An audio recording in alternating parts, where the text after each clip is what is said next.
yang diberikan definisi oleh para ulama mukjizat adalah syai'un khariqu anil 'ada, sesuatu yang melampaui kapasitas manusia biasa. Dibagi dua oleh para ulama. Ada yang berbentuk informasi, ada yang berbentuk sesuatu kejadian nyata yang terlihat oleh mata kepala orang-orang pada saat beliau masih hidup sallallahu alaihi wasallam. Kalau informasi teman-teman seperti kisah tentang umat-umat sebelum kita, kisah nabi-nabi diceritakan dalam Al-Quran, ini mukjizat juga karena kita tidak hadir pada saat itu. Nabi SAW itu tidak hadir, diberitakan melalui wahyu. Informasi tentang kejadian yang terjadi di zaman beliau dan informasi yang terjadi nanti di akhir zaman, seperti tanda-tanda hari kiamat yang satu persatu terbukti kebenarannya semua. Ini dalam bentuk informasi. Nanti akan saya berikan contohnya tentunya. Yang kedua teman-teman, sesuatu yang kelihatan dengan mata kepala, seperti pembelahan bulan dengan jari telunjuk beliau sallallahu alaihi wasallam yang mulia. Kemudian membubarkan, menurunkan hujan dan membubarkan awan sehingga hujannya berhenti. Penyembuhan penyakit yang mustahil sembuh di mata manusia. Dan segala macam hal yang akan kita paparkan nanti, yang akan kita buktikan ternyata memang mukjizat baginda Nabi SAW di atas mukjizat para nabi-nabi sebelumnya, sebagaimana beliau pemimpin para nabi-nabi dan rasul. Dan beliau mengatakan dalam sebuah hadis sahih, surga diharamkan untuk nabi-nabi sebelumku, sebelum aku masuk, dan diharamkan untuk umat-umat sebelum umatku masuk. Ini sebuah karunia yang luar biasa. Baik teman-teman sekalian, kita akan masuk sekarang ke informasi. Contoh, sebenarnya sudah cukup tadi saya bilang, informasi umat sebelum kita, informasi yang terjadi zaman Nabi SAW, informasi yang akan datang. Kita sudah bisa pahami kurang lebih seperti itulah. Tapi ada riwayat Bukhari yang ingin saya kritik di sini, tanda kutip, bukan dikritik ya, dikritik supaya antum bisa faham. Karena riwayat seperti ini kadang-kadang tidak dibaca oleh sebagian orang, kadang-kadang mungkin dilewatin begitu saja hadisnya. Tapi ini adalah mukjizat Nabi SAW. Misal contoh, kisah tentang informasi apa yang akan terjadi nanti, tapi di zaman Nabi SAW, dan terjadi langsung. Kisah disebutkan dalam Bukhari tentang persahabatan dua orang, satu muslim, satu kafir. Yang muslim ini sahabat Nabi yang mulia, Sa'ad bin Mu'adz radhiyallahu anhu. Sa'ad bin Mu'adz terkenal sekali dengan keimanannya. Sa'ad bin Mu'adz ini yang pada saat meninggal arsy-Nya Allah goncang. Semua disebutkan dalam hadis Bukhari. Pimpinan orang-orang Ansar. Sa'ad bin Mu'adz teman-teman bersaudara dekat, bersahabat dekat dengan Umayyah bin Khalaf. Umayyah bin Khalaf pimpinan Quraisy. Orang yang sangat kufur kepada Allah dan Rasulnya. Teman-teman sekalian, dua orang ini bersahabat dari sebelum Islam. Setelah datang Islam, Sa'ad bin Mu'adz masuk Islam, Umayyah tidak masuk Islam, tapi persahabatan masih berjalan. Waktu seluruh muslimin sudah diusir dari Mekah, tidak ada lagi tertinggal umat Islam pada saat itu, kecuali orang-orang yang baru mau masuk Islam. Maka yang terjadi teman-teman sekalian, Sa'ad bin Mu'adz mengadakan perjalanan perniagaan, kemudian melewati Mekah. Di pinggir gerbang Mekah, dia mengirim surat kepada Umayyah bin Khalaf di dalam, "Hai Umayyah, saya kebetulan lewat Mekah dan saya ingin menjadi tamu untuk di rumahmu. Apa kau menerimaku? Kau berikan jaminan?" Kata Umayyah, "Tentu saja." Dikirimlah surat, dikirimlah beberapa pasukannya. Umayyah ini punya 300 personel perang yang sering dipakai oleh Quraisy. Dia pimpinan. Setelah Abu Jahal, Umayyah bin Khalaf ini pimpinan Mekah. Kalau Abu Jahal itu adalah rajanya Mekah, maka Umayyah ini kayak wakil gitu. Yang terjadi teman-teman sekalian, disambutlah Sa'ad bin Mu'adz, kemudian masuk Mekah. Tidak ada yang berani ganggu karena ini tokoh Mekah yang menjaminnya.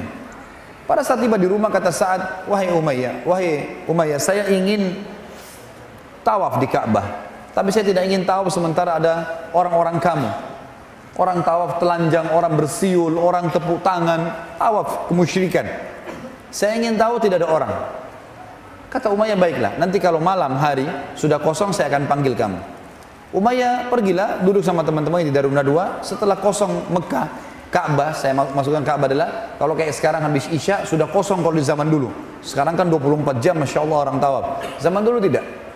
Maka yang terjadi setelah kosong, Umayyah pulang ke rumah, panggil Sa'ad. Hai Sa'ad, kau sudah kosong Ka'bah, mau tawaf saya temani. Begitu masuk di lingkaran tawaf, baru mau tawaf, tiba-tiba Abu Jahal datang. Tahu Abu Jahalnya? Fir'aunnya umat ini. Nabi SAW mengatakan Abu Jahal Fir'aunnya umat ini. Abu Jahal ini teman-teman julukannya dia di Mekah Abu Hakam. Abul Hakam. Hakam itu maksudnya bijaksana. Cerdas sekali orangnya. Sampai diangkat menjadi raja. Tapi kenapa Nabi kasih julukan Abu Jahal? Ini orang super goblok. Ya. Kenapa dikasih julukan seperti itu? Ada kisahnya. Abu Jahal ini setiap hari dia sama Abu Sufyan, sama satu lagi temannya, 3 orang ini selalu dengar Al-Quran di rumah Nabi diam-diam kalau malam hari. Mereka pas sudah tiba waktu subuh, mereka pulang, ketemu 3 orang ini. Lalu saling bertanya, kenapa? Ngapain kau di sini? Habis dengar ayatnya, ayat Quran yang dibaca Muhammad, semua ngaku sama. Janjian, besok jangan diulangi lagi ya. Kalau orang-orang Mekah tahu, nanti mereka akan masuk Islam nih. Sepakat, besok malam 3-3-nya ulangi lagi. Karena berpikir temannya tidak akan kembali, saking penasarannya dengan Al-Quran. Subuh ketemu lagi, janjian lagi nggak ulangi. Hari ketiga terulang hal yang sama.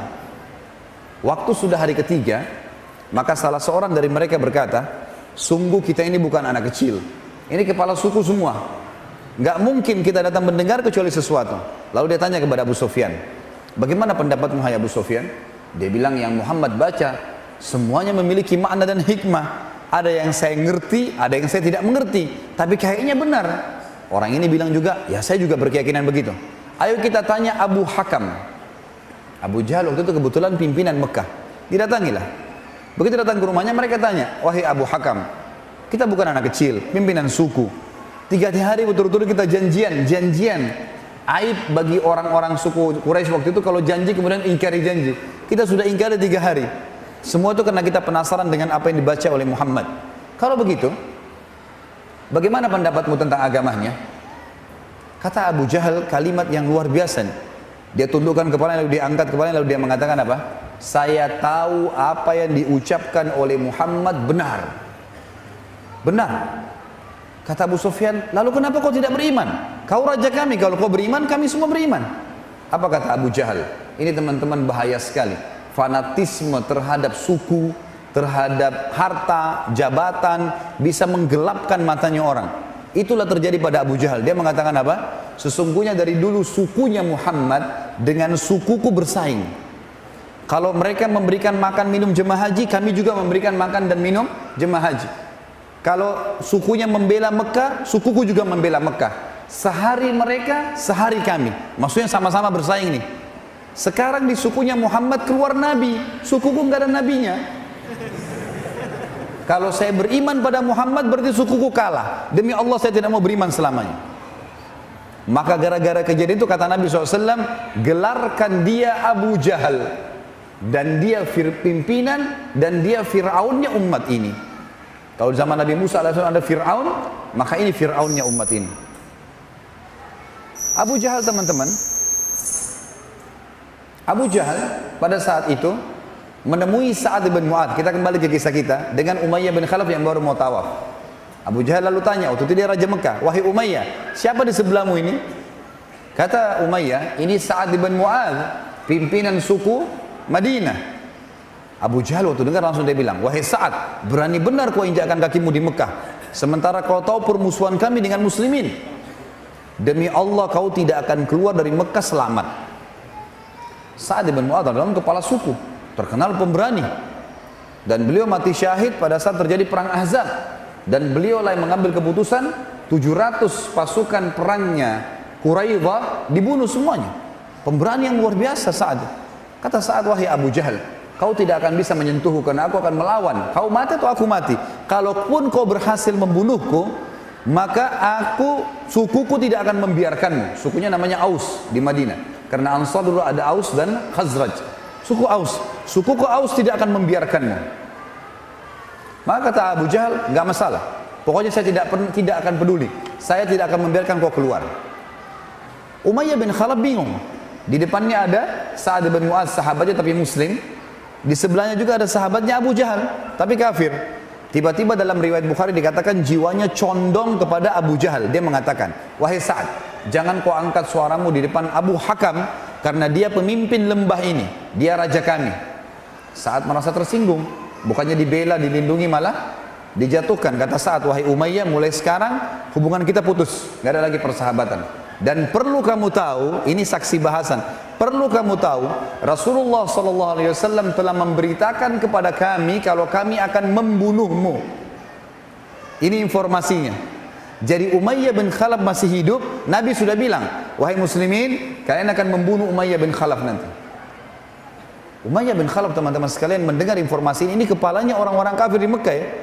Kaget, dia pucat, dalam riwayat ini dikatakan, kemudian dia berkata, dia tidak bilang, ah Muhammad bohong, itu enggak benar, enggak. Dia langsung bilang, demi Allah Muhammad enggak pernah dusta. Apakah diberitakan kepadamu di mana kalian akan membunuhku, di mana umat Islam akan membunuhku? Kata Sa'ad, tidak ada informasi. Tapi berita pasti kami akan membunuhmu. Umayyah bin Khalaf dalam kondisi bingung pada saat itu, berkecamuk di pikirannya dia akan terbunuh. Dia meninggalkan Abu Jahal, meninggalkan Sa'ad bin Mu'adz. Salah satu sahabat yang nanti masuk Islam menceritakan yang melihat kejadian tersebut. Lalu dia pulang. Di tengah jalan dia mengulang-ulangi kalimat, demi Allah Muhammad gak pernah dusta, demi Allah Muhammad gak pernah dusta, sampai tiba di rumahnya. Lalu dia bilang sama istrinya, wahai istriku, apa kau tahu apa yang Sa'ad bin Mu'adz katakan tentang aku? Kata istrinya, apa itu? Dia bilang, kalau Muhammad memberitahukan sahabat-sahabatnya, mereka akan membunuhku. Apa kata istrinya? Umayyah, ini kufur, benci dengan Islam. Dia mengatakan, demi Allah Muhammad gak pernah dusta. Tapi apakah diberitakan kepadamu di mana kau akan dibunuh? Kata Umayyah, saya sudah tanya saat menjawab seperti apa yang saya berikan kepadamu sekarang jawaban. Kalau Muhammad tidak memberitakan, ini riwayatnya seperti itu ya. Tentu kita setiap membaca nama Nabi SAW, kita membacakan salawat kepada beliau. Tapi ini perkataan Umayyah bin Khalaf. Tapi saya janji kepadamu, hai istriku, saya tidak akan keluar dari Mekah. Ringkas cerita, 3 bulan setelah kejadian tersebut, teman-teman sekalian, terjadilah kasus perang Badr.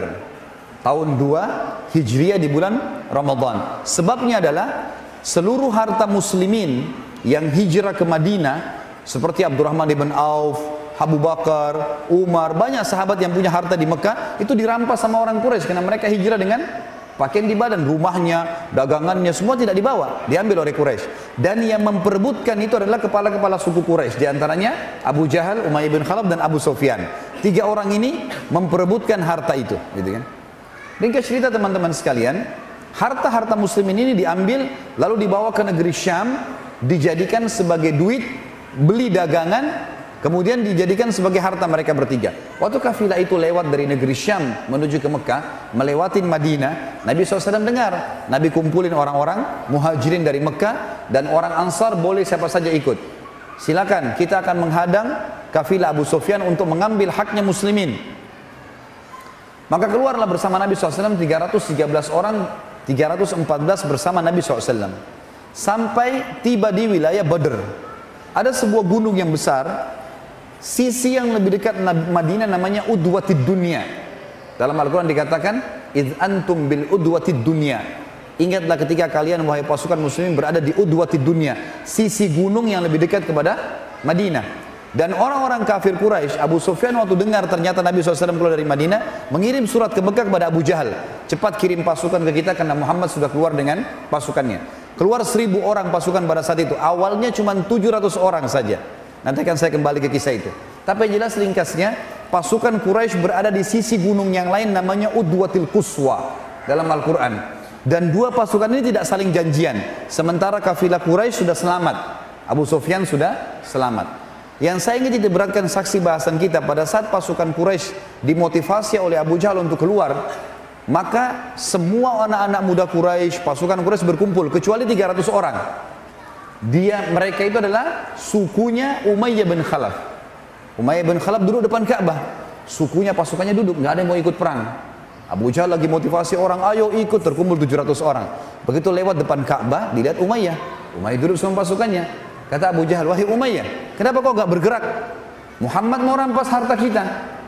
Kata Umayyah apa? Wahai Abu Hakam, apa kau sudah lupa apa yang dikatakan Sa'ad bin Mu'adz 3 bulan lalu? Kalau Muhammad menginformasikan sahabatnya akan membunuhku. Abu Jahal sudah lupa kisah itu.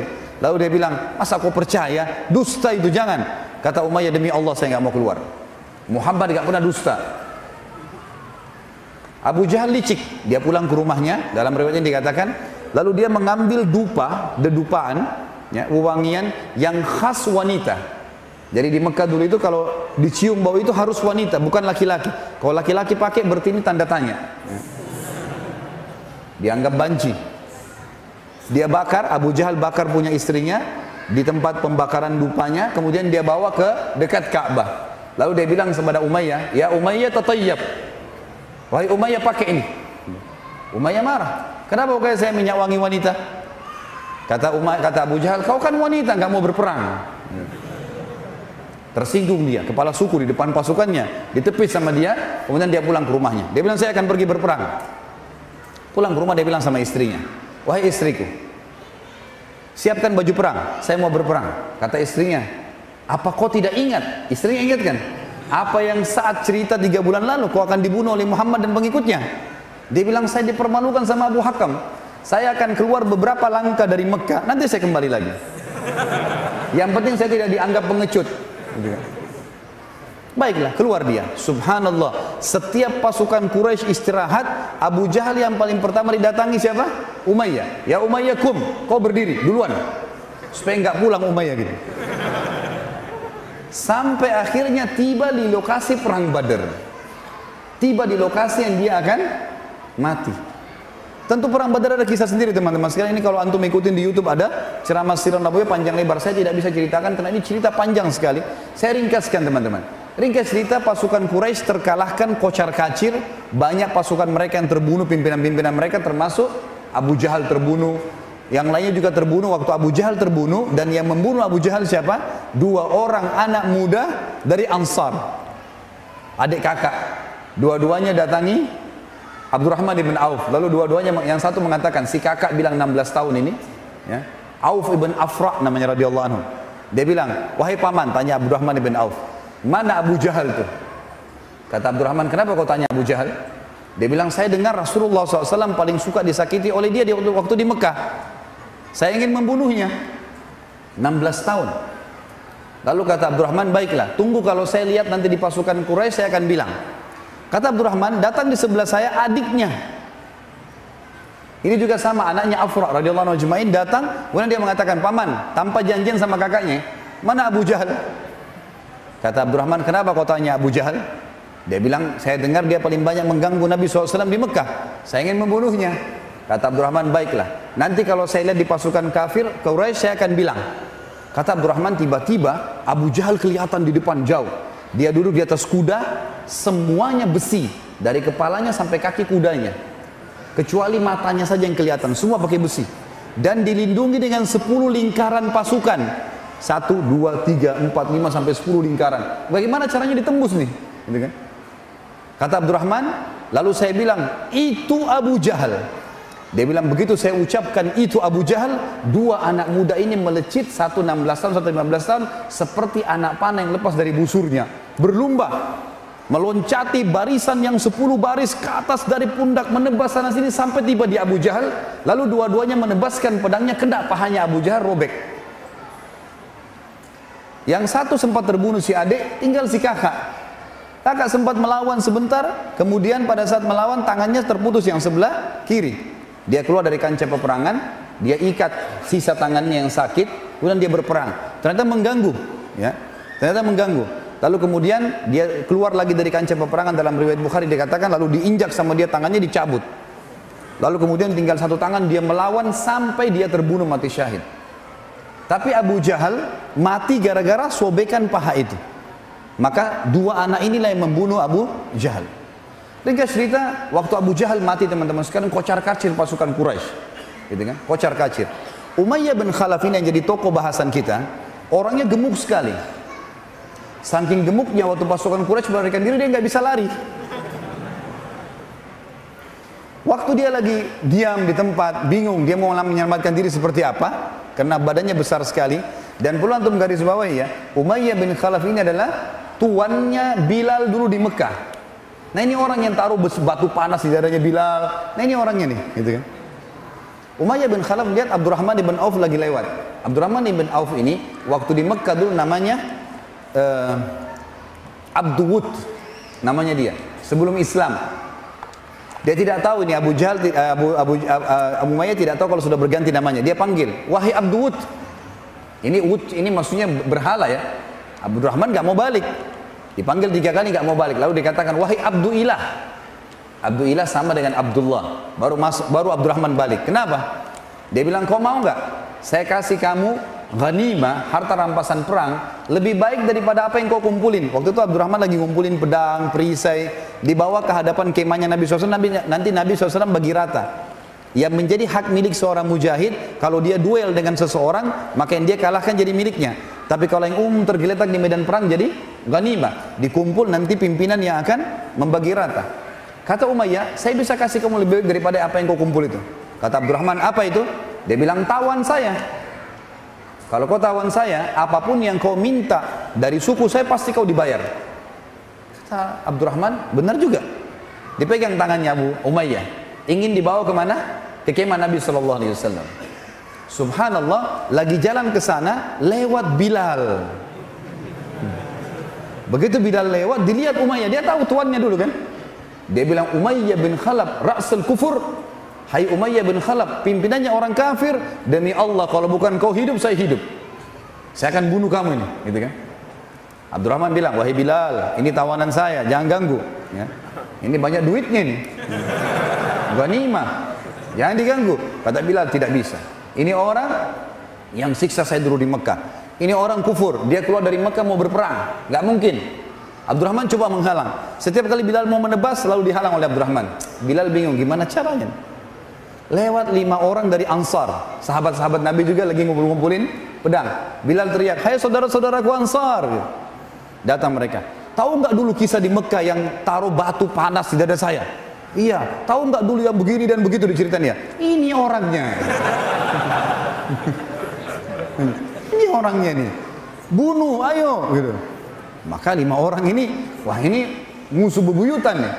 Kelilingnya, Abdurrahman bilang, hai saudara-saudara Ansar, ini ghanimahku, jangan diganggu. Kata Bilal, dia yang kasih batu panas, dia yang begini, dimotivasi. Sampai akhirnya sahabat bilang, hai Abdurrahman menyingkir, nggak bisa, ini orang harus mati. Bilal saudara kita, nggak boleh. Ini orang sudah tertawan, sudah keluar dari Mekah perang, gitu kan? Abdurrahman bingung, gimana caranya? Ini hadis sahih menjelaskan ya. Maka kata Abdurrahman, hai Umayyah tidurlah. Tidur dia di atas tanah, Abdurrahman tidur di atasnya. Supaya nggak dibunuh kan gitu. Lalu Bilal mengatakan, dia ini musuh Allah, dia begini, dia begitu, bunuhlah dia. Maka mereka menusuk-nusuk dari bawahnya Abdurrahman.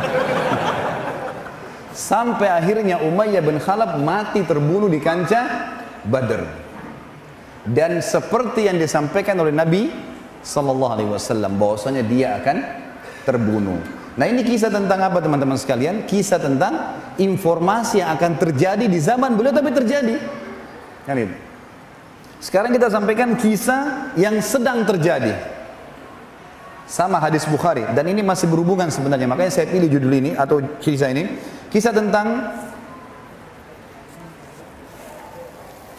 ini disebutkan dalam kitab Maghazi tentunya dengan Musa bin Uqbah, oleh Musa bin Uqbah. Seorang sahabat nanti jadi sahabat namanya Umair bin Wahab al-Jumahi. Umair bin Wahab al-Jumahi. Orang ini bersahabat dekat dengan Safwan bin Umayyah bin Khalaf. Safwan bin Umayyah bin Khalaf. Kan Umayyah bin Khalaf tadi mati ya. Waktu dia mati di perang Badar, anaknya gantikan jadi kepala suku. Namanya Safwan. Safwan ini bersahabat dengan Umair bin Wahab al-Jumahi. Sudah rekam namanya? Majelis ilmu jangan cuma masuk telinga kanan keluar telinga kiri ya. Cantolin dalam hati supaya ada ilmunya. 2 orang ini bersahabat. Lalu Safwan bilang begini kepada sahabatnya Umair, wahai Umair, sedih ya kita dikalahkan di perang Badar, dipermalukan di Jazirah Arab. Ayahku terbunuh, anakmu tertawan. Jadi Umair rupanya ini anaknya ikut perang Badar tertawan jadi tawanan, gitu kan? Kata Safwan, kalau seandainya ada cara untuk membalas dendam nih. Kata Umair, hai Safwan, kalau seandainya ada yang menanggung utang-utangku, aku punya utang banyak di Mekah, ada yang mau bayarin, ada yang menanggung istri dan anakku kalau aku terbunuh, dia henuskan pedangnya. Lalu dia mengatakan, saya akan ke Madinah membunuh Muhammad dengan pedang saya ini. Tadinya Umair ini niatnya, karena ini kepala sukunya, dia ingin menghibur gitu. Dia nggak sadar jawabannya Safwan. Safwan tiba-tiba mengatakan, kalau gitu, mulai sekarang anggap hutangmu lunas, gitu kan? Dan semua keluargamu, istrimu, anakmu saya yang tanggung. Pergilah ke Madinah, bunuhlah Muhammad. Akhirnya Umair gak ada pilihan lain, harus ke Madinah. Berangkat ke Madinah. Tradisi orang-orang Arab dulu teman-teman sekalian, kalau dia berjaga-jaga, pedang ditaruh di pundak kanan atau kirinya. Kalau dia ingin membunuh, maka dia taruh di pundak, di punggung kanan atau kirinya, gitu kan? Umair masuk ke Madinah lalu ditaruh di pundak sebelah kanannya pedang yang siap ditarik untuk membunuh orang. Lalu dengan cepat dia kudanya menuju ke Nabi SAW. Waktu itu Umar bin Khattab sempat melihat, dikejar tapi tidak keburu gitu. Dan Nabi SAW lagi menerima banyak orang-orang Quraisy yang membayar tebusan-tebusan untuk keluarganya. Karena keputusan Nabi SAW tawanan Badar boleh ditebus dengan atau oleh keluarganya dengan harta. Begitu Umair berada di depan Nabi SAW, maka Nabi SAW tiba-tiba menghadap ke dia. Lalu orang-orang semua pada berkumpul karena Nabi SAW berhenti menerima tebusan gitu kan. Semua sahabat berkumpul. Lalu kata Nabi SAW, wahai Umair, diajak ngomong si Umair, apa tujuanmu ke sini? Jujurlah dengan saya. Kata Umair, saya ingin tebus anak saya. Kata Nabi SAW, orang yang menebus anaknya, yang digantung di punggungnya atau di dadahnya harta, dia bawa emas, dia bawa apa, dia bayar, bukan pedang seperti kamu. Sekali lagi wahai Umair, jujurlah, apa yang membuatmu datang ke sini? Umair rupanya dalam hadis Bukhari ini mengalihkan pembicaraan, dia mengatakan, kami telah kalah di Badar, kalian memang lebih kuat sekarang. Ayo dialihkan pembicaraan. Nabi SAW tanya ketiga kali, wahai Umair, jujur dengan saya, kenapa kamu datang? Kata dia, saya ingin bebasin anak saya. Kata Nabi SAW, ini mukjizatnya, di sini mukjizat, dalam bentuk informasi ya, yang sedang terjadi. Kata Nabi SAW, wahai Umair, bagaimana pendapatmu kalau saya mengatakan kau telah duduk berdua dengan Safwan bin Umayyah bin Khalaf di depan Ka'bah dan kalian berbicara berdua 3 hari yang lalu. Karena perjalanan Mekah sama Madinah 3 hari. Safwan berkata, jadi Nabi SAW nukil per huruf perkataan mereka. Kata Nabi SAW, Safwan berkata, sungguh kita sudah dimalukan, dikalahkan, di Jazirah Arab malu, ayahku terbunuh, anakmu tertawan. Lalu kau coba ya ada cara bisa membalas dendam. Lalu kau berkata, kalau ada yang bisa menanggung hutang-hutangku, menanggung istri dan anakku, maka aku akan membunuh Muhammad dengan pedang ini. Umair pada saat itu dengar kalimat tersebut, tundukkan kepalanya, lalu dia angkat, lalu dia syahadat, asyhadu an la ilaha illallah wa anna Muhammad Rasulullah. Nabi SAW tinggalkan Umair, mengurus yang lainnya gitu. Ada beberapa sahabat datang mengatakan, wahai Umair, kok bisa kau tiba-tiba syahadat? Ada apa? Sahabat belum paham kisahnya nih. Kata Umair, demi Allah, apa yang diucapkan oleh Rasulullah SAW tadi per huruf itu, hanya saya sama Safwan yang tahu. Tidak ada satupun di Mekah yang tahu. Kok bisa dia nukil kepada saya secara letter-let apa yang saya bahasakan dengan Safwan? Nggak mungkin kecuali itu petunjuk dari Allah. Ringkas cerita itu adalah kejadian informasi yang sedang terjadi. Safwan di Mekah teman-teman sekalian, setiap ada orang dari Madinah datang habis tebus keluarnya ditanya, ada berita apa? Oh kita kalah di Badar, saya sudah tahu. Ayahmu terbunuh, saya sudah tahu. Dia mau nunggu ini Umair bunuh Nabi nggak gitu. Maka tidak ada yang dapat informasi. Setelah 2 minggu dari waktu itu, tiba-tiba Umair masuk Mekah. Safwan tunggu. Safwan bilang, demi Allah wahai Umair, mukamu datang sekarang bukan seperti mukamu pada saat kau pergi. Maka kata Umair, hai Safwan, bertakwalah kepada Allah, asyhadu an la ilaha illallah wa anna Muhammad Rasulullah. Safwan langsung meninggalkan dia. Tapi ini informasi yang sedang terjadi. Ada juga kisah yang lain teman-teman sekalian, dan ini penutup di poin pertama tentang mukjizat informasi.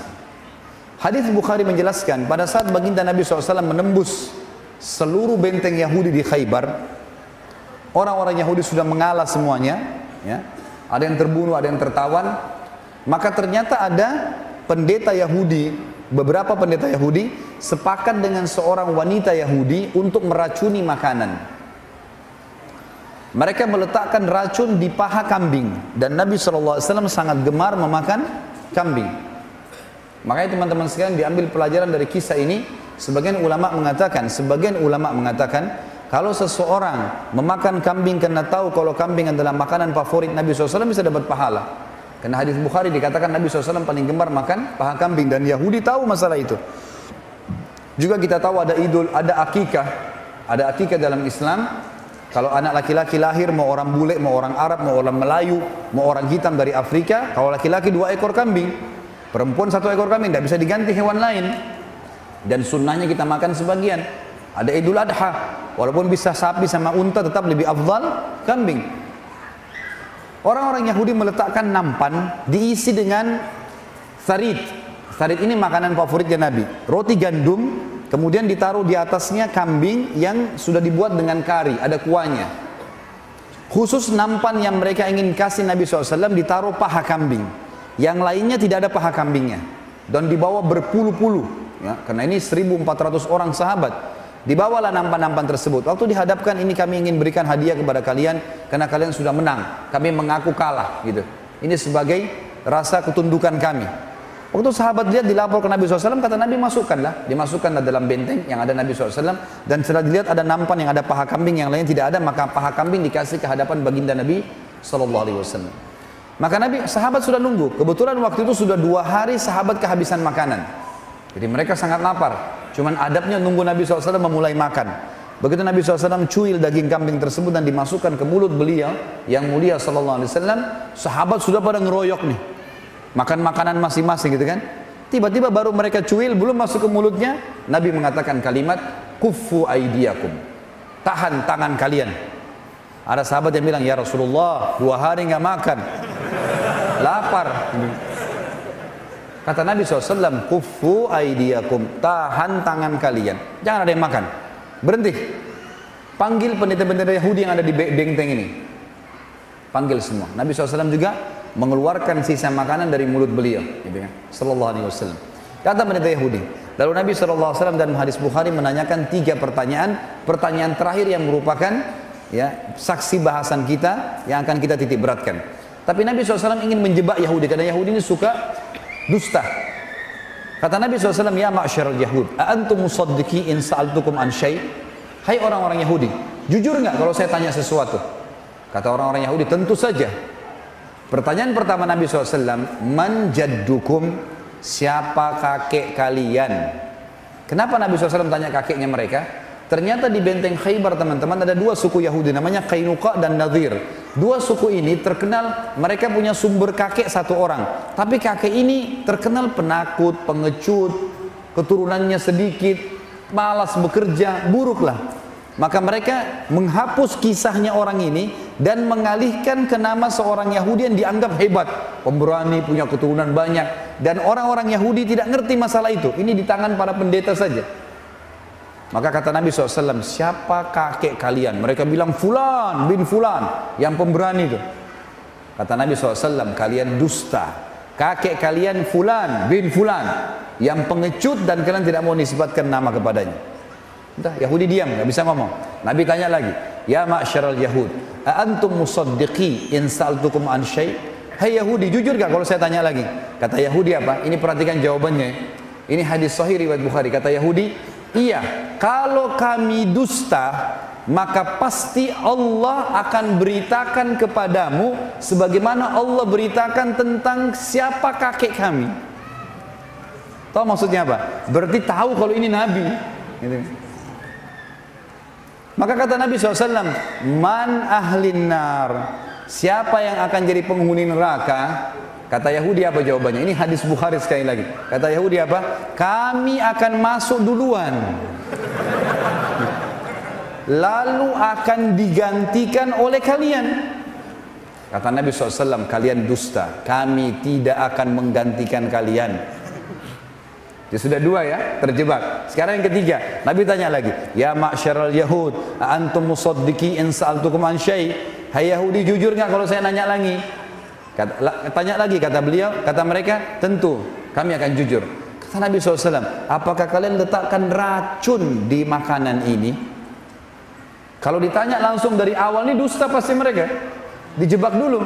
Mereka bilang, iya. Kata Nabi SAW, kenapa kalian kasih racun? Lihat kata Yahudi apa? Kami ingin memastikan tentang kenabianmu. Kalau kau betul-betul nabi, kau akan tahu ada racunnya. Sekarang Nabi sudah tahu atau belum? Tahu. Buktinya Nabi berhenti makan kan? Tapi kalau kau hanya raja yang mau merampas kekayaan kami, kau akan mati dengan racun itu. Lalu orang-orang Yahudi bilang apa? Dalam penutupan hadis, tapi hai Muhammad, siapa yang beritain ke kamu itu? Kok bisa kamu tahu? Nggak ada yang tahu racun ini kecuali kami para pendeta dan ibu yang buat, perempuan yang buat itu. Kata Nabi SAW sambil mengangkat paha kambing itu, akhbarani hadzal dzira, yang telah menginformasikan kepada saya tentang racun itu, paha ini, paha yang sudah dimasak, ngomong kepada Nabi SAW mengatakan, saya diracuni wahai Rasulullah. Paha kambing, nggak masuk di akal, tapi itu mukjizat. Namun sebelumnya teman-teman, saya ingin titik beratkan dulu satu hal. Semua yang baginda Nabi SAW miliki adalah mukjizat dari Allah yang maha perkasa dan maha kuat, dan bukan berarti beliau SAW mengetahui hal yang gaib dengan sendirinya. Ini digarisbawahi teman-teman. Makanya dalam banyak riwayat Bukhari Muslim, setiap kali ada sahabat bertanya dan Nabi SAW belum mendapatkan jawabannya dari Jibril, beliau terdiam sambil menunggu. Begitu datang jawaban, lalu beliau mengatakan, siapa tadi yang bertanya? Baru angkat tangan, begini penyampaiannya. Jadi Nabi SAW juga tidak tahu yang gaib kecuali datang informasi. Ini digarisbawahi. Ikuti dulu beberapa poin, nanti akan saya titik beratkan, ada pesan yang saya ingin sampaikan di sini. Surah Jin, Allah menceritakan dalam surah nomor 72 ayat 26. A'udzu billahi minasyaitonir rajim. Alimul ghaibi fala yudhhiru ala ghaibihi ahada. Allah satu-satunya Tuhan yang mengetahui semua yang gaib, maka dia tidak memperlihatkan kepada seorang pun tentang yang gaib itu. Kemudian dalam surah Al-An'am, surah nomor 6 ayat 59, Allah yang maha pemurah dan maha perkasa berfirman, A'udzu billahi minasyaitonir rajim, wa indahu mafatihul ghaibi la ya'lamuha illahu wa ya'lamu ma fil barri wal bahr wa ma tasqutu min waraqatin illa ya'lamuha wa la habatin fi dhulumatil ardi wal radbin wa la yabisin illa fi kitabim mubin. Dan pada sisi Allah lah kunci-kunci semua yang gaib. Tidak ada yang mengetahuinya kecuali Dia sendiri. Dan Dia mengetahui apa yang di daratan dan di lautan, dan tidak ada sehelai daun pun yang gugur melainkan Dia, Allah, mengetahuinya. Dan tidak ada sebutir biji pun baik dalam kegelapan bumi ataupun tidak sesuatu yang basah dan kering melainkan telah tertulis di Lauhil Mahfuz. Surah Al-An'am, surah nomor 6 ayat 50, Allah Subhanahu wa taala juga berfirman, A'udzu billahi minasyaitonir rajim, qul la aqulu lakum 'indi khazainullahi wa la a'lamul ghaib wala a'lamul ghaiba wala aqulu lakum inni malak in attabi'u illa ma yuha ilayya qul hal yastawil a'ma wal basir afala tatafakkarun. Katakan hai Muhammad kepada semua pengikutmu, aku tidak mengatakan kepada kalian bahwa perbendaharaan Allah ada padaku, dan tidak pula aku mengetahui yang gaib, dan tidak pula aku mengatakan kepada kalian bahwa aku seorang malaikat. Aku tidak mengikuti kecuali yang diwahyukan kepadaku. Katakanlah hai Muhammad kepada orang-orang yang belum memahaminya, apakah sama orang yang buta dan orang yang melihat? Sama enggak orang yang belajar dengan tidak belajar? Maka apakah kamu tidak memikirkannya? Berarti di sini ada sabda Nabi, ada firman Allah, wala a'lamul ghaib. Saya pun tidak mengetahui yang gaib kecuali wahyu yang didatangkan. Kemudian surah Al-A'raf, surah nomor 7 ayat 188. A'udzu billahi minasyaitonir rajim.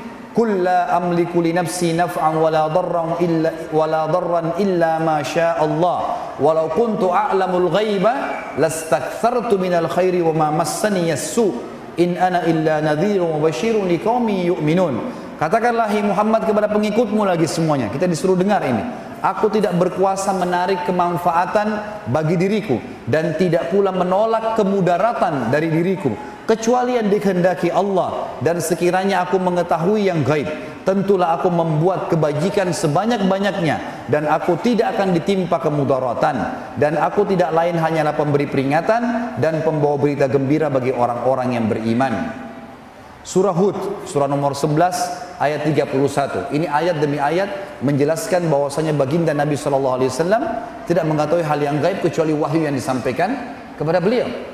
Allah berfirman, Hud surah nomor 11 ayat 31, A'udzu billahi minasyaitonir rajim, wala aqulu lakum 'indi khazainullahi wala a'lamul ghaib wala a'lamul ghaiba wala aqulu inni malak wala aqulu lil ladzina tasdari a'yunuhum lan yu'tiyahumullahu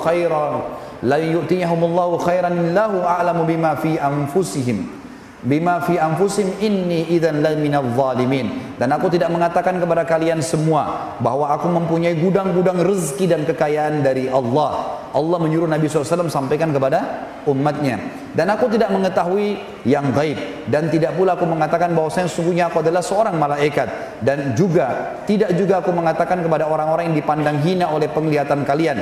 Orang-orang Quraisy menganggap remeh budak-budak yang masuk Islam di tangan Nabi SAW seperti Bilal, Khabbab, Ibn Arad dan seterusnya. Kata Nabi SAW, Allah suruh bilang kepada mereka, dan aku tidak mengatakan bahwasanya orang-orang yang dipandang hina oleh pandangan kalian, sekali-kali Allah tidak akan mendatangkan kebaikan kepada mereka. Allah lebih mengetahui apa yang ada pada diri mereka. Sesungguhnya aku kalau begitu benar-benar termasuk orang-orang yang zalim. Kemudian dua ayat yang tersisa teman-teman tentang masalah ini, surah Hud juga, surah nomor 11 ayat 49. A'udzu billahi minasyaitonir rajim. Tilka min amba'il ghaibi nuhiha ilaik ma kunta ta'lamuha anta wala qaumuka min qabli hadza fasbir innal aqibata lil muttaqin. Itulah di antara berita-berita penting yang gaib yang kami wahyukan kepadamu hai Muhammad tentang kisah Nabi Hud, Nabi Nuh, nabi-nabi sebelumnya. Dan tidak pula kaummu mengetahui sebelum ini. Maka bersabarlah dalam memperjuangkan agama Allah. Sesungguhnya kesudahan yang baik adalah bagi orang-orang yang bertakwa. Ayat yang terakhir teman-teman sekalian adalah ayat surah Yusuf, surah nomor 12 ayat 102 yang berbunyi a'udzubillahi minasyaitonirrajim dzalika min amba'il ghaibi nuhihi ilaik wa ma kunta ladaihim idz ajma'u amrahum wa hum yamkurun. Demikianlah hai Muhammad di antara berita-berita gaib yang kami wahyukan kepadamu, padahal kamu tidak berada pada sisi mereka ketika mereka para saudara Yusuf memutuskan rencana untuk memasukkan Yusuf ke dalam sumur dan mereka sedang mengatur tipu daya. Beberapa ayat Al-Quran yang saya datangkan teman-teman dalam tulisan saya ada maksudnya. Apa maksudnya? Jelas jika Nabi SAW saja tidak tahu hal-hal gaib, maka selain beliau SAW lebih pantas untuk tidak tahu. Bahkan Nabi SAW melarang dengan tegas mempertanyakan hal-hal gaib yang tidak diberitahukan wahyu kepada siapapun. Seperti sabda Nabi SAW, barang siapa yang mendatangi dukun, peramal, penyamun, penyihir, bertanya padanya, belum percaya, cuma nanya, tebak tangan, tebak ini, tebak itu, maka tidak akan diterima sholatnya 40 hari. Hadis yang lain sama, hadis riwayat Tirmidzi, hadis sahih, kata Nabi SAW, siapa yang mendatangi dukun, peramal, penyamun, penyihir, bertanya plus percaya, maka dia telah kufur kepada apa yang diturunkan kepada Muhammad sallallahu alaihi wasallam. Berapa banyak sekarang umat Islam yang mengaku di rumahnya datang berita gaib? Berapa banyak orang yang mengaku di tempat kerjanya datang berita gaib? Berapa banyak orang yang mengaku bisa melihat Jibril dan segala macam berita-berita yang gaib yang mustahil terjadi kecuali kepada baginda Nabi SAW. Saya pernah duduk dengan seseorang yang mengaku masuk dalam bagian orang-orang yang menisbatkan diri pada aliran tertentu dalam Islam. Kemudian dia mengatakan, saya di rumah saya sering ada berita gaib sampai kepada saya. Saya bisa lihat ini, saya bisa lihat cahaya, saya bisa lihat ini, saya bisa mimpi, segala macam hal yang disampaikan sama dia. Lalu saya dengarkan saja. Kemudian dia bilang sama saya, ada teman saya lebih hebat lagi Ustaz. Terus saya bilang, kok bisa? Karena dia kadang-kadang telepon saya minta konsultasi sesuatu. Pada saat saya datang ke rumahnya baru saya tahu, kok dia cerita masalah begini gitu. Nanti sebentar baru saya nasihatin. Lalu dia bilang, teman saya lebih hebat lagi. Saya pernah duduk sama dia, lalu dia bilang, shh, diam, itu Jibril lagi senyum dengan saya. Nah, iya. Ada yang mengaku datang ruh Imam Syafi'i, ada yang mengaku datangnya ruh si fulan. Nabi SAW tidak pernah kedatangan ruh-ruh ini, gitu kan? Tidak pernah kedatangan ruh para nabi di dunia, kecuali memang pada saat Isra Mi'raj itu di akhirat, itu di langit, berbeda, gitu kan? Nabi SAW tidak pernah bilang, Musa tadi ketemu sama saya, ngobrol, nggak pernah. Dan ini khusus untuk Nabi SAW ketemu dengan Jibril. Jadi hati-hati teman-teman, harus difahamin masalah ini. Kita harus meletakkan ilmu iman kita, posisi akal kita dan hati kita pada ilmu syar'i yang benar, supaya tidak salah faham. Masuk mukjizat yang kedua, dan ini inti bahasan sebenarnya. Lebih dalam lagi kita mempelajari tentang Nabi SAW, dan nanti saya akan tutup setelah panjang lebar mukjizat ini dengan hak-hak Nabi SAW dan syair untuk Nabi SAW yang saya susun sendiri tentunya, untuk membuat kita lebih mencintai baginda Nabi SAW. Mukjizat yang berupa pernyataan, kejadian nyata teman-teman yang paling hebat sekali adalah pembelahan bulan dengan jari telunjuk. Ini disebutkan di dalam hadis Bukhari. Satu malam, baginda Nabi SAW pernah tawaf di Ka'bah, lagi bulan purnama. Berdirilah beberapa tokoh Quraisy lalu berkata dengan suara keras, "Wahai Muhammad, apa kau mau kami beriman padamu?" Kata Nabi SAW, "Tentu saja." Lalu mereka bilang, "Apa kau lihat bulan itu?" Ada bulan purnama lagi sangat terang. Kata Nabi SAW, "Iya." Kata mereka apa? "Belah bulan itu buat kami." Ini teman-teman bukan belah kue ya, bukan belah pohon pakai kampak. Bulan sekarang aja sulit sekali sampai ke sana, apalagi zaman dulu. Di sini perlu teman-teman garis bawahi, Quraisy pada saat itu bukan sedang minta mukjizat ya, bukan minta sesuatu yang hebat lalu mereka beriman, bukan. Mereka persis seperti kaumnya Nabi Saleh. Waktu Nabi Saleh alaihissalam sedang berdakwah di padang pasir dan banyak pengikutnya yang beriman, tokoh-tokoh Nabi Saleh mengatakan apa? "Hai Saleh, kau mau kami beriman?" Kata Nabi Saleh, "Tentu saja." Lalu mereka tunjuk ada gunung batu. Mereka bilang, "Hai Saleh, keluarkan dari gunung batu ini unta betina." Bukan keluarkan pasir, batu kecil. Keluarkan unta betina. Tidak cukup hai Saleh. Unta betina itu harus bisa memberikan susu satu negeri. Mustahil, nggak mungkin. Tujuannya mereka ingin mempermalukan para Nabi Allah. Mereka kaget pada saat Nabi Saleh mengatakan apa? "Hai kaumku, kalau saya minta kepada Allah, Tuhanku dan Tuhan kalian, apa yang kalian minta? Keluar unta dari gunung itu, kalian akan beriman?" Kata mereka, "Tentu saja. Kalau dari gunung itu keluar unta, pasti kami beriman." Depan mata mereka Nabi Saleh berdoa, "Ya Allah, tunjukkan keajaibanmu, ya, dan kemahamurahanmu, keluarkan unta." Keluar betul unta teman-teman, unta betina. Dan unta betina ini subhanallah, kaum Nabi Saleh cuma mengeluarkan wadah nampan saja ya. Itu di depan rumah, untanya tidak pakai diperah, isi tempat susu mereka masing-masing semuanya. Syaratnya hanya tidak boleh diganggu. Akhirnya makin banyak orang yang beriman. Ternyata orang-orang kafir ini membunuh unta Nabi Saleh. Dalam Al-Quran, fa'akarun nakah, mereka membunuh unta betina itu. Ada kisah sendiri tentunya. Tapi kita kembali kepada Nabi SAW. Orang Quraisy di sini minta belah bulan bukan karena mau beriman ya, mau mempermalukan Nabi SAW supaya Nabi berhenti berdakwah. Mereka kaget teman-teman untuk Nabi SAW mengatakan apa? "Hai Quraisy, kalau saya minta kepada Allah, Tuhanku dan Tuhan kalian, agar bulan itu terbelah seperti kalian minta, apa kalian akan beriman?" Bahasanya jelas. Kata Quraisy, "Kalau kau bisa belah bulan itu, kami akan beriman." Maka di hadapan mereka teman-teman, hadis Bukhari Muslim, sahabat Nabi yang mulia Abdullah bin Mas'ud radhiyallahu anhu mengatakan, "Kami telah menyaksikan bulan di Mekah terbelah menjadi dua bahagian. Sebelum hijrah Nabi SAW ke Madinah, sebelah bulan berada di sisi gunung Abi Kubais dan sebelah lagi berada di sisi As-Suwaida, gunung As-Suwaida." Teman-teman sekalian, riwayat lain Bukhari menjelaskan Nabi SAW menggaris bulan dengan telunjuk beliau sehingga bulan tersebut terbelah menjadi dua.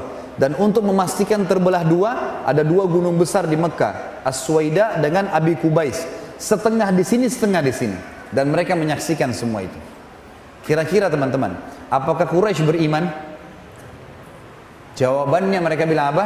"Sungguh sihirnya Muhammad tambah hebat." Itu perkataan. Tadi mereka bilang mau beriman tuh. Enggak.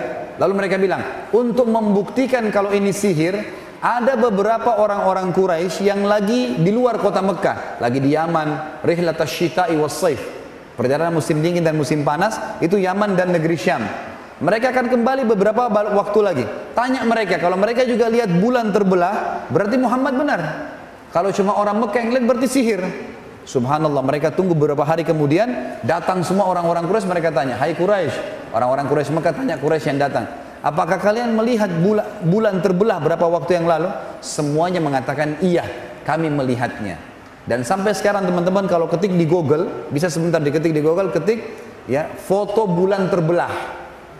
Ada, saya pernah di laptop saya ada, saya simpan. Di satelit diambil foto bulan, ternyata bulan itu teman-teman ada bukti retakan di tengah-tengahnya mengelilingi bulan. Dan para ilmuwan mengatakan ini pernah terjadi 1000 tahun sekian yang lalu, entah kapan bulan terbelah. Dan bukan mustahil bulan akan terbelah satu waktu lagi.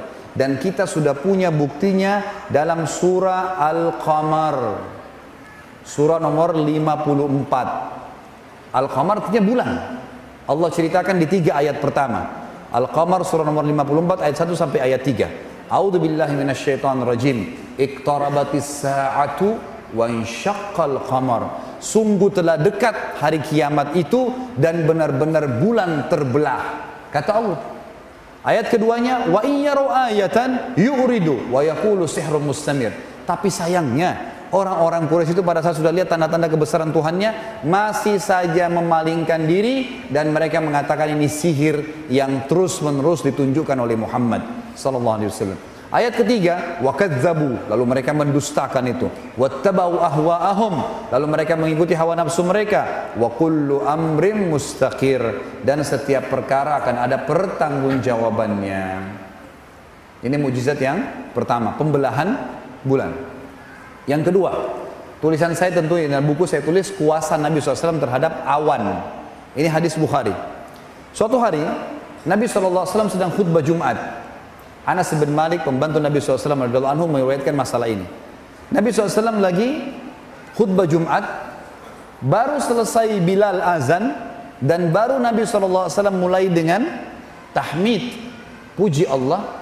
Ada satu sahabat dari luar masjid teriak-teriak, "Ya Rasulullah, ya Rasulullah," dengan suara keras. Orang semua heran. Hari Jumat kita tahu kalau khatib dari mimbar semuanya orang hening, gitu kan? Orang balik ke arah sana semua. Ini ada apa ini? Orang ini kenapa teriak-teriak? Nabi waktu dia masuk pintu masjid, Nabi SAW tanya, "Malak, ada apa dengan kamu?" Dia bilang, "Ya Rasulullah, jalan-jalan kami pecah semuanya, retak. Tanah-tanah jalan semuanya retak. Pohon-pohon kami mati. Gembalaan kami pun banyak yang mati. Kami pun akan mati sebentar lagi karena kering, musim kemarau. Nggak ada hujan. Mumpung Anda di atas mimbar, berdoalah kepada Allah agar Allah turunkan hujan." Rupanya orang ini punya hajat penting. Memang dia kejar waktu Nabi SAW lagi di atas mimbar. Maka kata Anas bin Malik, kami pun menyaksikan Nabi SAW mengangkat tangannya ke langit sambil mengatakan 2 kali, "Allahumma agithna, Allahumma agithna." Ya Allah, turunkan hujan buat kami, turunkan hujan buat kami. Kata Anas bin Malik, demi Allah, waktu Nabi SAW mengucapkan doa itu, saya mengangkat mata saya ke langit. Waktu itu kebetulan masjid Nabi tidak ada atapnya, terbuka. Maka saya melihat langit seperti kaca, nggak ada awan sedikit pun. Tentu kalau tidak ada awan nggak mungkin hujan ya. Maka yang terjadi, kata Anas bin Malik, belum selesai khutbah Nabi SAW kecuali Madinah sudah gelap, penuh dengan awan-awan, dan turun hujan lebat sampai membasah kuyupkan seluruh Madinah, termasuk Nabi SAW basah kuyup dengan jenggot beliau SAW. Lalu kami tidak melihat matahari sepekan, seminggu nggak ada matahari, hujan terus, gitu kan. Jumat depannya Nabi SAW naik mimbar mau khutbah lagi, datang lagi orang yang minggu lalu. "Ya Rasulullah, ya Rasulullah, kenapa kamu? Rusak jalan-jalan kami, hewan-hewan kami mati, kami pun bisa mati, banjir. Minta kepada Allah agar hujan diberhentikan." Seminggu non-stop. Maka Nabi SAW mengucapkan dalam hadis Bukhari, ini yang dengan doa yang masyhur, "Allahumma hawalaina wala alaina." Ya Allah, jadikan hujan ini baik buat kami, jangan masalah buat kami. Allahumma alal aqami wadh-dhirabi wa butuni awdiyatin wa manabi'is syajar.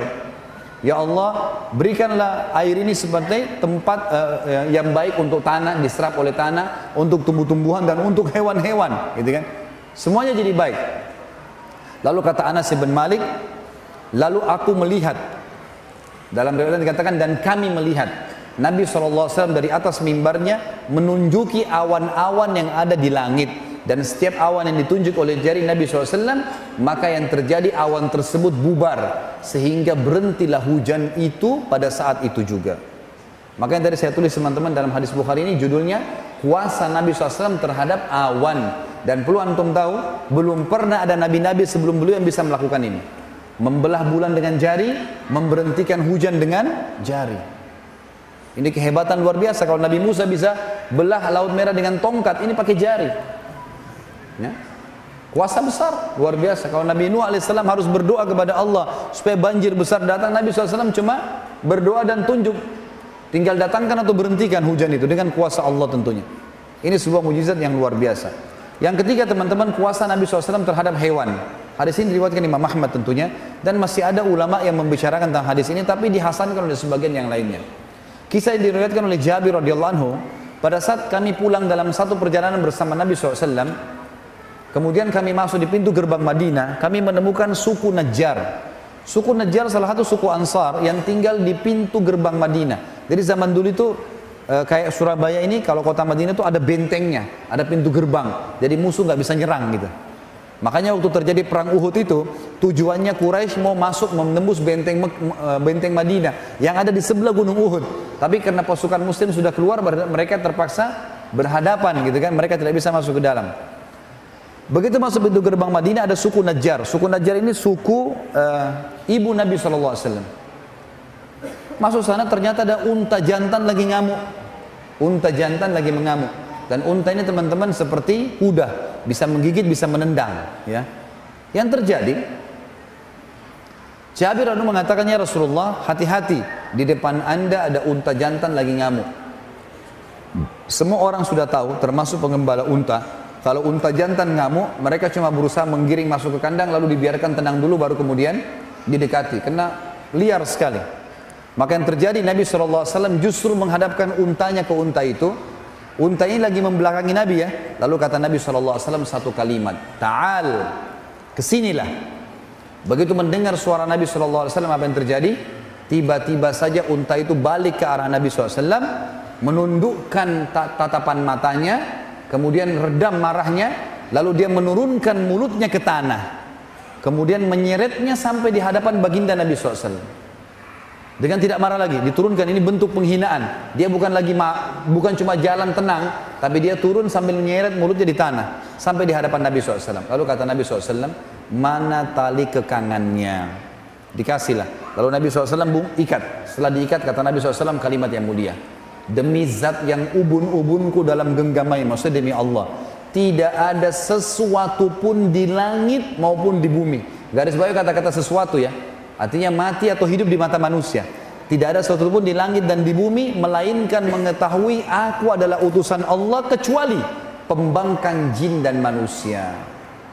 Jadi air, api, tanah, batu, semuanya ini, semuanya tahu ini adalah utusan Allah, kecuali pembangkang dari jin dan manusia. Hanya mereka saja.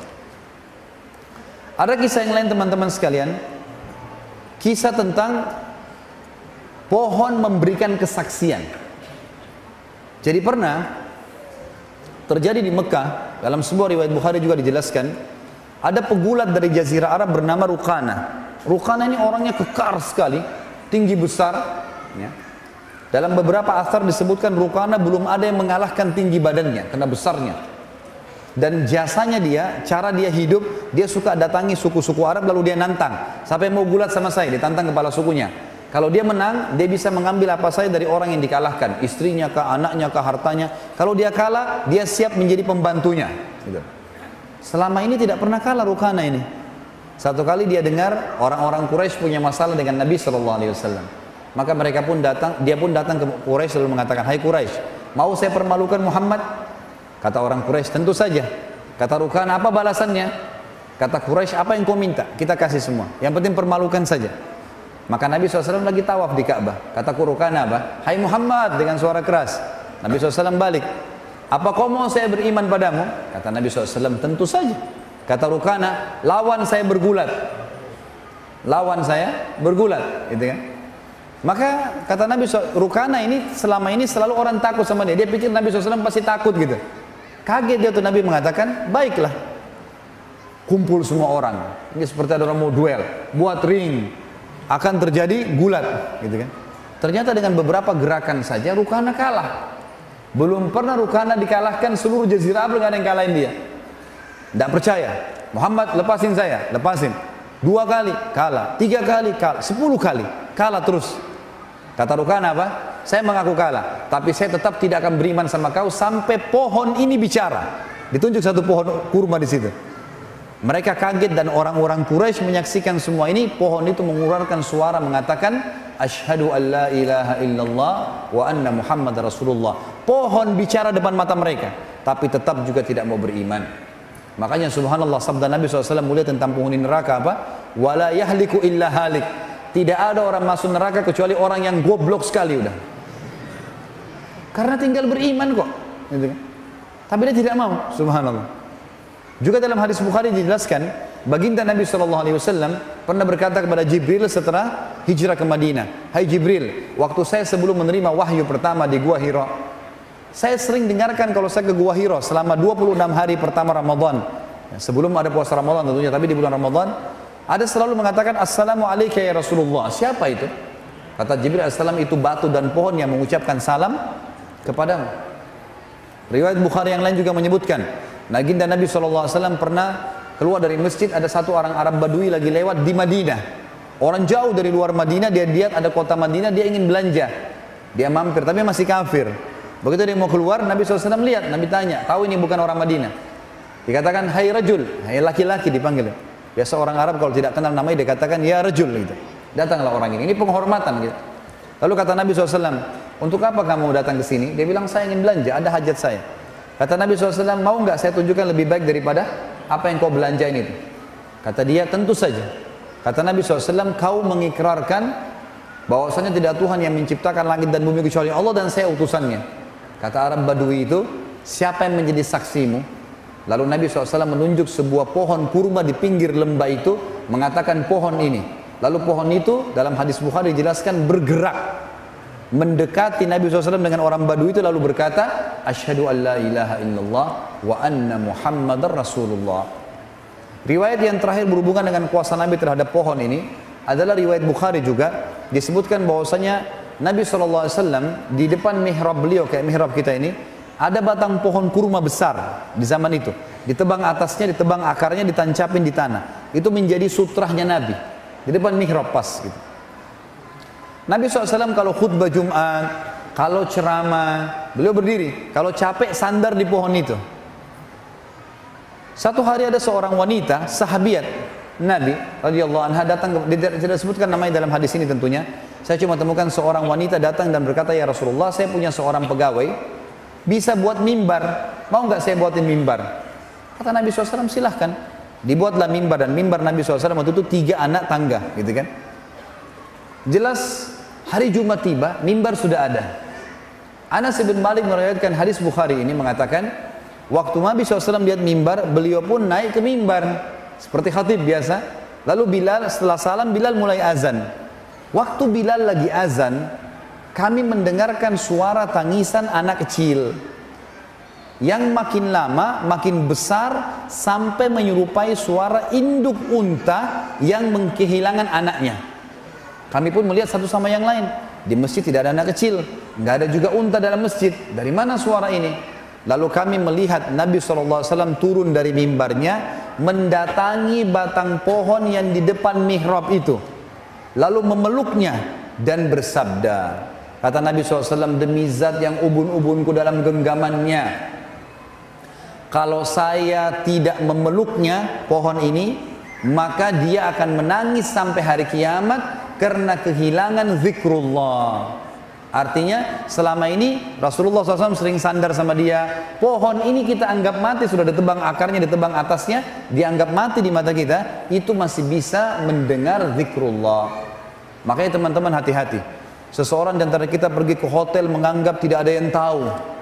Udara yang antum hirup itu makhluknya Allah. Air yang kita pakai, cebok di kamar mandi, makhluknya Allah. Spray yang kita pakai benangnya, semua makhluknya Allah. Cahaya yang kita pakai makhluknya Allah. Bagaimana antum merasa tidak diawasi oleh Sang Pencipta Allah? Tubuh kita sendiri semua urat-urat sarafnya, darahnya semua makhluknya Allah. Dan ini memberikan saksi hari kiamat. Hati-hati. Jangan kita anggap benda mati mata kita berarti tidak akan tahu apa-apa. Sudah tahu hadis sahih kan? Yang muttafaqun alaihi Bukhari Muslim tentang kita disunnahkan pindah-pindah tempat kalau sholat sunnah. Kenapa? Karena kata Nabi SAW, setiap tempat dipakai sholat oleh seorang muslim akan jadi saksi hari kiamat. Tembok lantai itu akan jadi saksi buat antum hari kiamat. Bagaimana kuasa Allah? Tugas kita beriman, tidak usah bertanya, gitu kan? Allah perintahkan duhur 3-4 rakaat, asar 4 rakaat, ya sudah, kita terima kalau orang beriman. Tidak usah kita protes. Kenapa ya? Duhur 4, asar 4, kenapa Allah nggak kasih aja sekalian jam 2 4 rakaat? Loh, Allah maunya begitu. Dan itu orang beriman yang harus menjalankannya. Seperti itulah. Kita masuk teman-teman, selanjutnya adalah kuasa Nabi SAW dalam menyembuhkan penyakit. Masih ada waktu? Hah? Cuma 3 orang yang nyaut. Ini masih mau dengar nggak? Alhamdulillah. Kalau cuma 3 orang ya sudah, 3 orang tinggal. Ada kisah yang luar biasa teman-teman tentang kuasa Nabi menyembuhkan penyakit. Ini kalau Nabi Isa AS menyembuhkan tuli dan bisu, dengarkan bagaimana Nabi SAW menyembuhkan penyakit para sahabat. Dalam riwayat Bukhari, semua saya ambil dalam riwayat Sahih ini, kisah tentang Abu Rafi'. Siapa Abu Rafi' ini teman-teman? Salah satu pimpinan Yahudi, salah satu raja Yahudi yang suka benci sekali dengan Islam, suka memerangi Islam. Tapi dia sembunyi-sembunyi, seperti orang munafik. Kalau ada satu suku Arab mau nyerang Madinah, dibiayai sama dia. Kalau ada perempuan penari hina Nabi SAW, hina Islam, dibiayai sama dia. Kalau ada penyair yang menghina Islam juga dibiayai sama dia. Pokoknya dia bermain di belakang lah. Nabi SAW berkata setelah habis sholat subuh, lalu berkata, siapa yang menyelesaikan urusannya Abu Rafi'? Ini bahasa santun ya. Maksudnya siapa yang bisa bunuh dia itu? Ini orang buat masalah nih. Sedikit-sedikit ada pasukan nyerang, yang biaya Abu Rafi'. Sedikit ada wanita menghina Islam, Abu Rafi' di belakangnya. Penyair, Abu Rafi', semua Abu Rafi' di belakangnya. Nabi SAW bilang, siapa yang bisa bunuh ini? Seorang sahabat Nabi bernama Abdullah bin Abi Atiq radhiyallahu anhu, sahabat Nabi yang mulia. Ibnu Hajar menyebutkan dalam Fathul Bari, Sahih Bukhari, beliau mengatakan, Abdullah bin Abi Atiq radhiyallahu anhu ini punya pandangan mata yang rabun. Zaman dulu nggak ada kacamata kan, jadi mungkin punya minus gitu. Jadi agak rabun matanya. Dia mengatakan, saya Rasulullah, saya akan menyelesaikan urusannya. Kata Nabi SAW, baiklah, pergi bawa beberapa temanmu. Abdullah bin Atiq mengajak beberapa temannya, tidak disebutkan jumlahnya, mereka pergi. Tiba di benteng Abu Rafi' malam hari. Kebetulan Abdullah melihat bentengnya ini dijaga oleh beberapa orang dan cuma satu pintu. Dan ini penjaga benteng menghafal mukanya orang yang dalam benteng. Jadi nggak bisa orang asing masuk. Malam sudah ditutup. Maka teman-teman Abdullah mengatakan, kami mau istirahat dulu, hai Abdullah. Izinkan? Izinkan, silakan istirahat di seberang benteng gitu. Abdullah bilang, saya mau lihat dulu, siapa tahu ada jalan untuk masuk. Subhanallah, waktu teman-teman Abdullah pada ketiduran, tiba-tiba saja pintu gerbang benteng dibuka, keluar dari benteng perempuan, anak-anak bawa obor, ribut, suara gemuruh. Ternyata terdengar karena mereka menggunakan bahasa Arab juga waktu itu, orang-orang Yahudi, karena mereka tinggal di Jazirah Arab. Maka mereka Abu Rafi', si Abdullah dengar, mereka bilang, untanya raja kami Abu Rafi' sedang hilang, carilah. Jadi rupanya untanya hilang, dicari sama masyarakatnya, mereka keluar semua. Abdullah melihat ini kesempatan. Kalau dia bangunkan temannya lama lagi, dia jalan sendiri. Dia bilang, saya pun menyelip di antara orang-orang yang masuk sampai akhirnya saya masuk ke dalam benteng. Begitu masuk dalam benteng, dia bilang, saya sembunyi di kandang keledai. Ada kandang keledai, dan keledai ini hewan teman-teman sekalian. Kalau dia mau ngomong, dia bersuara, kalau tidak, dia tidak bersuara. Walaupun ada bom di sebelahnya. Jadi keledai agak berbeda gitu. Dia sembunyi di sebelah keledai ini tidak mau teriak, tidak mau suara kalau dia merasa tidak perlu gitu. Kalau dia bersuara juga buruk. Kata Allah, inna angkaral aswati la sautul hamir, gitu kan. Suara yang paling buruk suaranya keledai. Kata Abdullah, saya sembunyi di kandang keledai. Sampai orang semua sudah masuk, penjaga benteng sudah merasa aman, dia mencantolkan pintu gerbang, lalu mereka pun pergi tidur. Setelah aman, saya pun membuka pintu gerbang, kemudian saya cantolkan dengan batu supaya saya bisa lari. Lalu saya mulai mencari di mana rumahnya Abu Rafi'. Saya melihat ada 2 lantai, ada ruangan 2 lantai. Lantai yang di atas ini ada kayak ada penerang, ada lampu. Zaman dulu orang pakai sumbu gitu kan. Lalu kemudian terdengar di sana suara orang-orang mengatakan Abu Rafi', Abu Rafi'. Maka saya tahu itu adalah rumahnya Abu Rafi'. Di sebelah rumah Abu Rafi' ada rumah-rumah juga pakai pintu dan ada cantolan-cantolannya. Kayak sekarang kita zaman dulu tuh ditaruh terus digembok dari luar gitu kan. Dia bilang begitu sudah dipadamkan lampu sumbunya, semua orang sudah masuk ke rumah-rumah di sebelah. Saya pun naik ke lantai 2 lalu saya menutup semua pintu-pintu itu. Lalu kemudian saya buka pintunya rumahnya Abu Rafi', lalu saya mengatakan, Abu Rafi'. Abu Rafi' ini hafal suara teman-temannya dan sudah gelap. Kata Abu Rafi', siapa itu? Abdullah bilang, begitu saya dengar suara mengatakan dari satu arah, siapa itu? Saya ke sana, saya tebaskan pedang saya, kemudian saya lari keluar. Karena matanya agak gelap dan gelap juga ruangan. Saya ingin melihat cahaya langit yang masih ada di malam hari gitu kan. Ternyata waktu saya tiba di pintu rumah Abu Rafi' belum mati. Dia berteriak kesakitan gitu kan. Maka saya pun mengatakan, mengubah suara saya lagi. Lalu saya mengatakan, ada apa wahai Abu Rafi'? Abu Rafi' bilang, ada orang yang berusaha bunuh saya.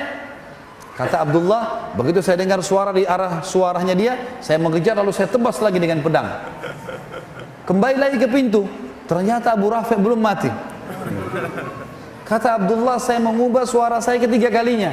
Ada apa wahai Abu Rafi? Dengan suara yang berbeda, gitu kan? Baru Abu Rafi dengan dalam kesadikan, ada orang mau bunuh saya. Kata Abdullah, saya pun mendatanginya, lalu saya pastikan pedang saya tancapkan ke dadanya sampai tulang belakangnya bunyi. Mati, kemudian dia bilang saya tinggalkan. Kemudian saya turun, karena buru-buru, ini sudah ribut di sekitar rumahnya Abu Rafi ini. Dia bilang saya buru-buru turun dari anak tangga, karena buru-buru, akhirnya saya tidak menghitung lagi anak tangga, saya jatuh, tulang kering saya patah. Tulang kering kaki kanannya patah. Radhiyallahu anhu. Beliau mengatakan saya cabut imamah saya, lalu saya ikat kaki saya, kemudian saya berjalan dengan satu kaki keluar sampai menyeberang ke tempat teman-teman saya. Teman-teman saya pun sudah bangun, lalu mereka mengatakan, ada apa wahai Abdullah? Abdullah mengatakan, alhamdulillah Allah sudah menyelesaikan urusan musuhnya. Sudah begini ceritanya, sudah mati. Gitu. Lalu kata teman-temannya, kalau gitu kita pulang ke Madinah, beritakan kepada Nabi SAW. Kata Abdullah, sebentar, saya tidak mau pulang sampai saya pastikan Abu Rafi mati. Kalau kalian mau pulang, pulang aja dulu. Teman-temannya lalu pulang ke Madinah. Abdullah nunggu sampai pagi hari, terbit matahari, habis subuh lah.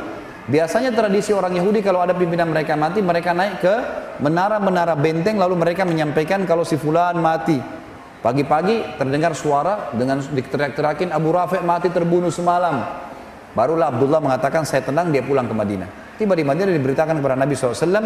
Lalu Nabi mengatakan alhamdulillah dan semoga Allah membalas kalian dengan kebaikan. Tapi Abdullah bilang, ya Rasulullah, tapi kaki saya patah. Nih tulang keringnya patah, nggak bisa jalan. Kata Nabi SAW, ubsud rijlak, luruskan kakimu ke arah saya. Diluruskan, lalu Nabi SAW meludahi lukanya ya Abdullah. Kata Abdullah, waktu Nabi SAW meludahinya, tiba-tiba saya bisa loncat dan bisa berlari. Tapi teman-teman, ini ludahnya siapa? Jawab dulu. Nabi SAW. Jangan pulang dari sini mengaku ludahnya bisa seperti Nabi SAW. Ini mukjizat, ya. Jangan salah faham ini. Karena pernah terjadi teman-teman sekalian, ada satu orang namanya Musailamah al-Kadzab. Pernah dengar? Musailamah ini yang mengaku Nabi di zaman Nabi SAW. Makanya diberikan julukan Kadzab. Tradisi Nabi SAW itu kalau ada anak bayi yang baru lahir, orang-orang Ansar baru lahir, disuruh datang ke masjid, dibawalah anak-anak ini. Kemudian Nabi SAW mengelus kepalanya, mentahniknya, mengunyah kurma lalu ditempelkan ke langit-langit bayi itu, gitu kan? Nabi SAW memberikan nama. Jadi para sahabat senang gitu. Sampai mereka mengatakan kami bangga pada saat yang pertama masuk ke perut bayi kami air liur Nabi SAW. Gitu kan? Karena Nabi suka mentahnik. Nah satu kali Nabi SAW pernah mengelus kepala anak bayi, rambutnya jadi subur. Rambutnya jadi subur bayi itu. Musailamah al-Kadzab ada di sekitar Yaman, pengikutnya banyak. Lalu mereka bilang, hai Musailamah, itu Nabi yang di Hijaz, yang di Madinah, elus kepala anak bayi, subur. Ini ada anak kami, rambutnya sudah subur, coba elus, siapa tahu bisa lebih subur. Tiba-tiba waktu Musailamah al-Kadzab mengelus rambutnya bayi itu, gugur rambutnya. Dan bayi itu gundul sampai dia tua, keturunannya semuanya gundul. Maaf teman-teman yang gundul, jangan tersinggung. Tapi ini betul, ini kisah nyata terjadi. Satu kali juga Nabi SAW pernah didatangi oleh orang Ansar. Lalu kemudian dia berkata, ya Rasulullah, kami sudah gali sumur, sudah setengah mati, dalam digali, airnya tetap asin. Coba lihat ya Rasulullah. Nabi SAW datang. Lalu Nabi SAW berdoa kepada Allah, lalu meludah ke sumur itu. Meludah. Setelah itu airnya asin berubah jadi tawar. Rupanya pengikut Musailamah di Yaman dengar juga tuh. Hai Musailamah, itu Nabi yang di Hijaz tuh ngeludah ke sumur, asin jadi tawar. Ini ada sumur kami sudah tawar, coba kau ludah. Musailamah datang, lalu dia mantra-mantrain, dia ucap-ucapin macam-macam mantranya dia, kemudian dia meludah, berubah. Dalam hadis Bukhari dikatakan air sumur itu yang tadinya tawar menjadi lebih busuk daripada bau bangkai. Jadi jangan coba-coba. Nah, ini mukjizat Nabi SAW. Riwayat Bukhari yang lain tentang pengobatan Nabi SAW adalah masalah matanya Abu Qatadah radhiyallahu anhu. Abu Qatadah sahabat Nabi yang sangat tampan, gagah. Dalam peperangan teman-teman ada anak panah lepas dari arah musuh, kena matanya, bola mata kanannya kena, karena kerasnya kena itu dan beratnya anak panah sampai membuat mata Abu Qatadah jatuh. Dalam hadis Bukhari dikatakan ini, matanya itu gelantung. Waktu sahabat-sahabat lihat, para sahabat mengatakan, wahai Abu Qatadah, kami potong aja matamu. Nggak ada solusi lain. Di zaman sekarang saja kedokteran canggih, bagaimana caranya mau dijahit nih? Sudah keluar bola matanya. Kata dia, sebentar, coba bawa saya ke Rasulullah sallallahu alaihi wasallam. Bawa saya ke sana. Pergilah ke sana. Subhanallah, dari jauh Nabi begitu lihat Abu Qatadah, Nabi senyum. Dan ini kecerdasan Abu Qatadah. Kita lihat nanti dalam banyak kisah teman-teman, sahabat-sahabat yang cerdas waktu Nabi masih hidup, mereka langsung datang ke Nabi minta solusi. Maka mau solusi Nabi mukjizat, gitu kan? Datanglah ke sana, Nabi SAW senyum. Sahabat heran, Abu Qatadah matanya berdarah-darah, Nabi senyum. Langsung Nabi mengatakan, wahai Abu Qatadah, kalau kau mau, Nabi sudah tahu maksudnya apa. Kalau kau mau saya doakan kepada Allah matamu sembuh, bisa, matamu sembuh, tapi tidak ada jaminan surga. Kalau kau bersabar, matamu nggak ada, dipotong aja, maka pasti kau masuk surga. Karena matamu ini jatuh di jalan Allah nih. Abu Qatadah bingung. Pilih salah satunya, sembuh mata tapi tidak ada jaminan surga, atau tanpa mata dapat jaminan surga. Abu Qatadah setelah perang mau nikah, matanya satu nggak ada jadi jelek. Apa kata Abu Qatadah dalam hadis Bukhari? Ya Rasulullah, doalah kepada Allah agar mata saya disembuhkan dan saya minta surga. Dua-duanya. Maka dalam hadis ini dikatakan Nabi SAW pun tersenyum lalu ditarik anak panah itu, lalu Nabi SAW masukkan dengan tangan beliau yang mulia dan didoakan. Begitu dicabut, ada dua riwayat Bukhari. Yang pertama, sahabat-sahabat di situ mengatakan, waktu Nabi SAW mencabutnya, kami tidak bisa membedakan mana mata Abu Qatadah yang rusak tadi. Bukan cuma sekedar masuk dan utuh, darahnya semua hilang, seperti bersih dua-duanya. Abu Qatadah juga mengatakan dalam riwayat yang kedua, pada saat Nabi SAW menarik telapak tangannya, maka saya tidak bisa membedakan mana mata saya yang rusak dan yang bagus. Dua-duanya terang. Ini kuasa Nabi SAW dalam menyembuhkan penyakit. Kira-kira lebih hebat ini atau lebih hebat orang tuli disembuhkan? Nabi Isa AS hebat, tapi jangan lupa Nabi SAW juga punya mukjizat. Ini banyak tidak diketahui oleh kaum muslimin. Kemudian teman-teman sekalian, kita pindah kepada kuasa Nabi SAW terhadap air. Tinggal beberapa poin ya. Ini teman-teman sekalian pernah terjadi dalam hadis Bukhari di Hudaybiyah. Hudaybiyah sebuah wilayah sekitar 80 km dari Mekah. Kalau teman-teman sekarang lagi umrah atau haji, bisa minta kepada travelnya, tolong mampirin kami di wilayah Hudaybiyah. Hudaybiyah itu kebanyakan padang pasir teman-teman, dan di situ banyak peternakan unta. Jadi ke Hudaybiyah itu biasanya orang untuk beli susu unta, dan untuk melihat daging unta di situ ya. Kadang-kadang orang membeli dagingnya kalau mereka habis sembeli dan seterusnya. Ringkas cerita seperti itulah. Hudaybiyah ini tepat di perbatasan wilayah haram. Jadi kalau masuk Hudaybiyah berarti keluar dari wilayah haram. Nabi SAW pernah mau umroh pada saat itu 1.400 orang ditahan oleh Quraisy, nggak bisa, gitu kan? Maka terjadilah kesepakatan Hudaybiyah. Ringkas cerita. Waktu itu mereka kehabisan air, 1.400 orang kehabisan air. Kata Jabir radhiyallahu anhu, kami membawakan seember air untuk Nabi SAW untuk wudu. Nabi sudah mau pulang ke Madinah, kehabisan air, sudah nggak ada air, tapi Nabi nggak tahu. Dibawalah air untuk wudu, lalu semua sahabat 1.399 berkumpul. Nabi SAW tanya, kenapa kalian kumpul di sini? Kata mereka, kata Jabir radhiyallahu anhu, ya Rasulullah, kami kehabisan air, nggak ada air. Jangankan untuk wudu, untuk minum nggak ada, habis. Di sekitar sini nggak ada air. Air terakhir tinggal di ember anda ini. Anda selesai pakai, kami akan berebut. Maka kata Jabir radhiyallahu anhu, ini saksi bahasan teman-teman, mukjizat yang luar biasa. Maka kata dia, kami menyaksikan baginda Nabi SAW meletakkan telapak tangannya ke dalam ember dan tangannya mengeluarkan air ya non-stop sampai kami semuanya minum. Sampai dahaga kami hilang, semua kendi-kendi air kami dipenuhi, dan air masih mengalir dari jari telunjuk Nabi SAW. Ini yang saya bilang tadi teman-teman. Kalau Nabi Nuh AS berdoa kepada Allah turun hujan dari langit dan keluar air dari bumi, Nabi SAW keluarkan dari telapak tangannya air. Mukjizat dari Allah Subhanahu Wa Taala. Ini kuasa yang luar biasa. Dan kata Jabir, jumlah kami waktu itu 1.400 orang dan semuanya berhasil minum dan juga memenuhi kendi-kendi airnya. Teman-teman sekalian, kisah mukjizat yang saya bahasakan mungkin terakhir ya, yang kita sebutkan insya Allah pada malam ini adalah kuasa Nabi SAW terhadap makanan. Ini juga diriwayatkan oleh Imam Bukhari. Kisah Jabir radhiyallahu anhu di perang Ahzab atau perang Khandaq, Parit, ya. Waktu Nabi SAW mendengarkan Quraisy keluar dengan 10.000 orang, seluruh suku-suku Arab yang kafir, berikut dengan Yahudi, Kainuqa dan Nadhir dari Khaybar, semuanya ikut untuk memerangi Nabi SAW dan ingin membagi-bagi Madinah dengan 10.000 penunggang kuda. Ini penunggang kuda ini sama dengan tank sekarang ya. Memang betul-betul habis Madinah pada saat mereka masuk kalau secara hitung-hitungan militer pada saat itu.